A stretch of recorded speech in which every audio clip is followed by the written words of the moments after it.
એકબીજાને આ હગાવાલાને મળવાથી પવિત્ર થશે ના, હગાવાલો પણ એમાં જોડાયેલો છે. ત્યારે એવી પવિત્ર જય બોલીએ, બોલીએ કૃષ્ણ કનૈયા લાલ કી. પૂજ્ય બાપુ અહીં આપણે ગોસણથી વધારેલા છે, બધા સંતો પણ વધારેલા છે, મા વધાર્યા છે. મા તો એવી જગ્યાએ રહે છે જેમના અમે દર્શન કર્યા છે કે એવી જગ્યામાં રહે છે, શમશાન ભૂમિમાં રહે છે એ મા.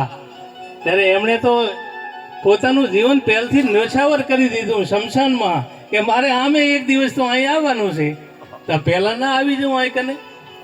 એવો જ એમણે વિચાર કર્યો છે. એ માના ચરણોમાં પણ વંદન છે. અને આ ક્યારે મળે? પૂર્વેનું હતું તો મળ્યું, ના કે એમને એમ ના મળે. માણસો તો જગતમાં ઘણા છે, કરોડોની સંખ્યામાં છે, પણ એમાં કોઈ પૂર્વેનું આપણે પડ્યું હોય ને તો આ મળે. સાધુ પુરુષનો સંગ ભાઈ મને ભાગે મળ્યો છે. મીરાબાઈએ ક્યારે કીધું હશે? એ પૂર્વેનું એમનું પડ્યું હતું, જમા હતું, અને જમા હતું ને એ જાગૃત થયું. અરે એટલા હદ સુધી કે પ્રહલાદને નાની ઉંમરમાં એ જ્ઞાન પ્રાપ્ત શેનાથી પ્રાપ્ત થયું? પૂર્વેનું જમા હતું. એટલે અહીં એવા અંશો વધાર્યા છે કે જે પવિત્ર ભૂમિ છે. આ ભૂમિ તો પવિત્ર છીએ, અને એ પવિત્ર ભૂમિ ઉપર ધર્માનંદ સાહેબે બાપુએ આપણને જે જહેમત ઉઠાવીને આપણને બોલાવ્યા, એકાબીજા દર્શનનો સંતોનો લાભ આપ્યો, એ આપણે અહોભાગ્ય કહેવાય. કે આપણને ન કે આપણે આર્યો વિચાર આવે જ નહીં, બીજાને ના આવે, બીજાને આવે માનપાન કંઈક એવું મોટું દેખાડવા માટે આપણે કેટલાનો ખર્ચો કરી નાખીએ, એમાં આપણને આવે. પણ આ સંત સંગતિ છે ને એ મળવી મુલ્લભ છે. ત્યારે હું મારી એક નાની એવી વાણી કરી અને મારું સમાપન કરીશ. થોડી ટૂંકી એવી વાણી બોલીશ જે संगत की जय साधु की, अरे और की व्याध ओछी संगत कूर की, आठे पहर उपाद. ए संगति करी ले निर्मल शांत नी मारी एली, એ સંગતિ કરી લે ભોળા સાધરી મારી હેલી. આવારે ગી મન મીટી જાય, જન્મ મરણ મીટી જાય.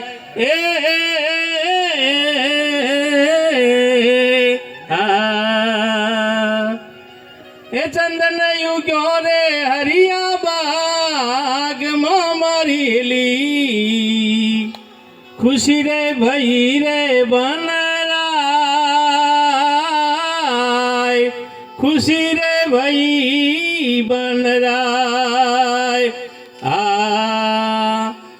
આપરે સુગંધીઓ રાને દિયે મારી હેલી, જેની સુગંધ રહી રે ઘટમાં,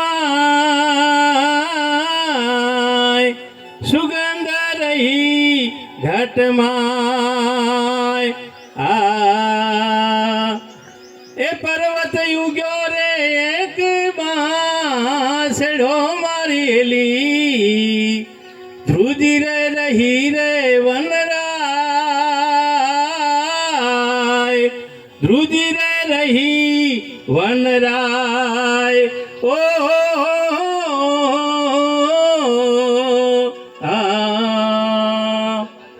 આપરે બળેયો રાને બાળ છે મારી હેલી, આપરે બળેયો રાને બાળ છે મારી હેલી, જેની કપટ ગાંઠ ઘટમાં, કપટ ગાંઠ ઘટમાં. એ દવરે લાગ્યો રે મારી એલી સળગી રહી રે વનરાય સળગી રહી વનરાય એ સર્વે પંખીડા તો ઉડી ગયા મારી એલી હંસલા બેસી રહ્યા ડાળ હંસલા બેસી રહ્યા ડાળ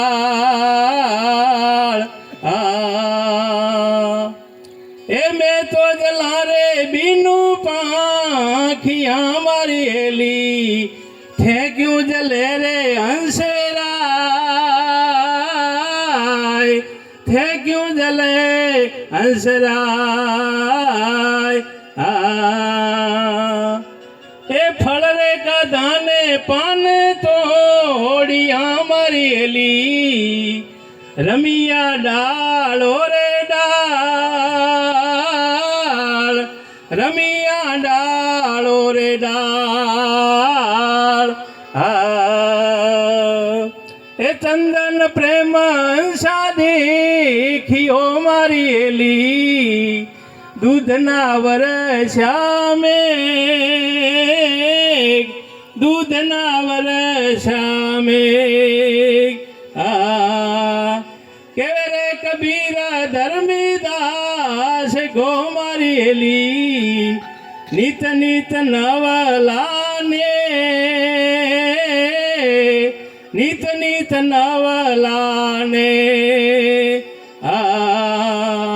બોલો સદગુરુદેવ કી તું એવા માણસનો સંગ કરજે કે જે સંગથી તને તારા જીવનનું કલ્યાણ થાય તારું જીવન મોક્ષની ગતિને પામે એવા સંતોનો સંગત કરી લેજે ન કે જો વાહડા જેવાનો સંગ કર્યો તો ઈ વાહડા ઈ તો બળશે વૈશાખ મહિનાનો ગરમી લાગે અને વાહડાનો સ્વભાવ એવો છે કે કાતળી ગાંઠ આવે ઈ ગાંઠ શેની છે ઈર્ષા આદેખાઈની ગાંઠ છે ઈ ગાંઠ છે ને ઈ વાહડા જંગલમાં ગરમી લાવે અને પછી એક અંદરો અંદર પછી ઈદાય ઘસાય અને ઘસાય એમાંથી પછી અગ્નિ ઉત્પન્ન થાય અને ઈ વાહડા ઈ તો પડે પણ બીજાને લેતા જાય હારા માણસોને ભેગા બાળે આવા વાહડા જેવાનો સંગ ના કરજે એવા પાપી પાખંડી લોભી લાલચી એવાનો સત્સંગ ના કરજે તો એવા નિર્મળ સંતનો સંગ કરજે